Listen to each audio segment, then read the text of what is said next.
Hey, welcome back to Milton Daily Homes. Chuck here, and we got a list of 6 properties, so it'll be a nice quick list. Woodley starts us off. It's 392.9. It's a Mattamy Emery model. Looks like it has 2-car parking in the driveway. 1370 square feet. They've done all the nice upgrades. They've got the hardwood floors, the California shutters, dark cabinets, pot lights.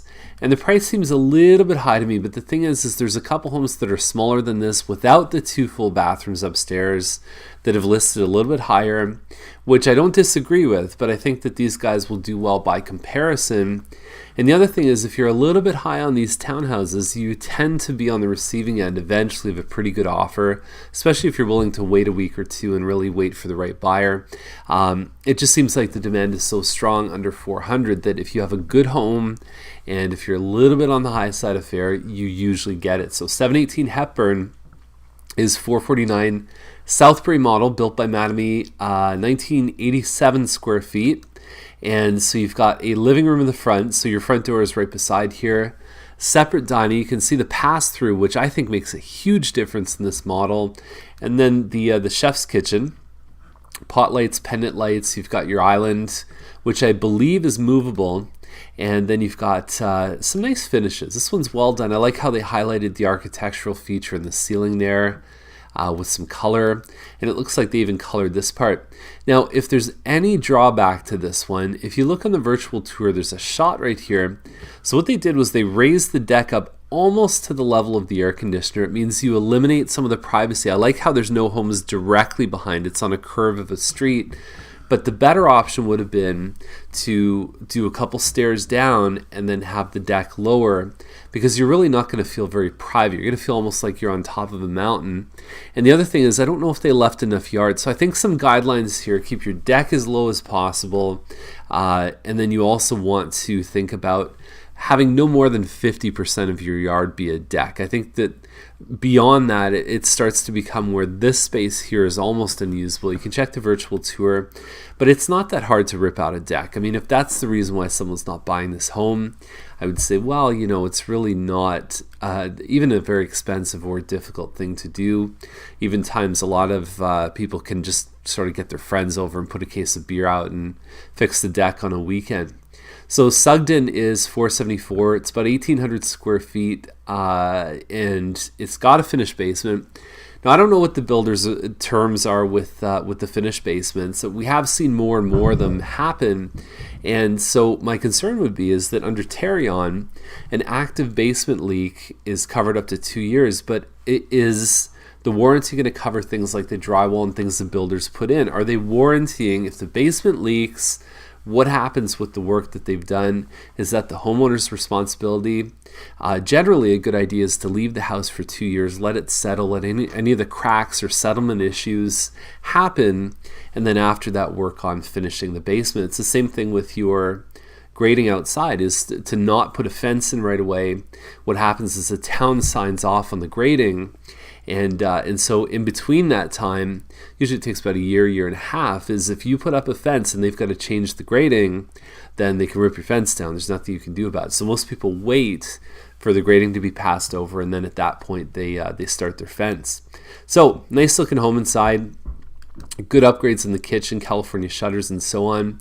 Hardwood stairs, a bit of an architectural feature. Lots of nice windows going up the stairs, which I really like. And we've really seen, there's the builder's finished basement right there.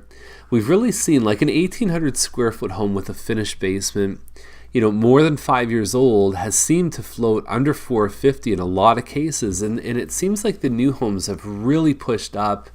And I don't know if there's that much of a justified difference. I don't know if people should pay $40,000 more for the same size home just because it's new.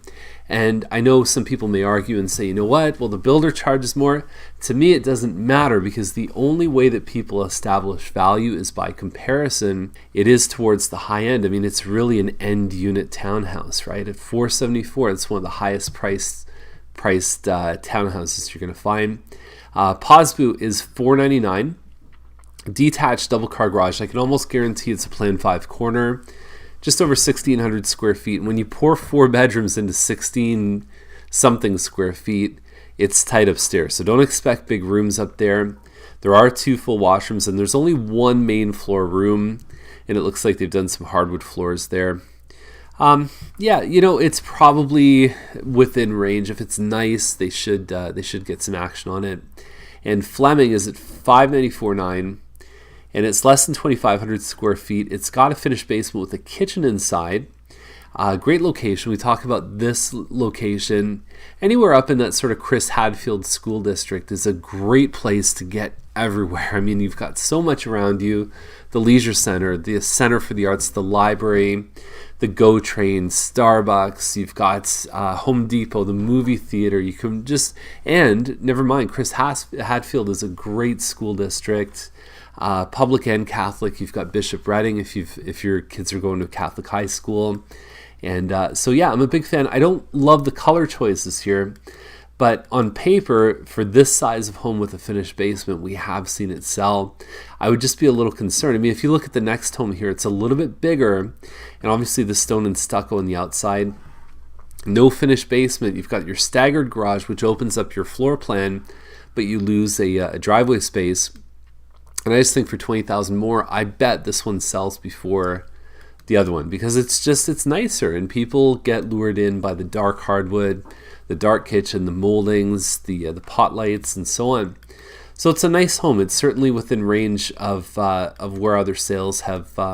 It's funny. There's almost like a templated set of upgrades that we see in a lot of these wood lily homes.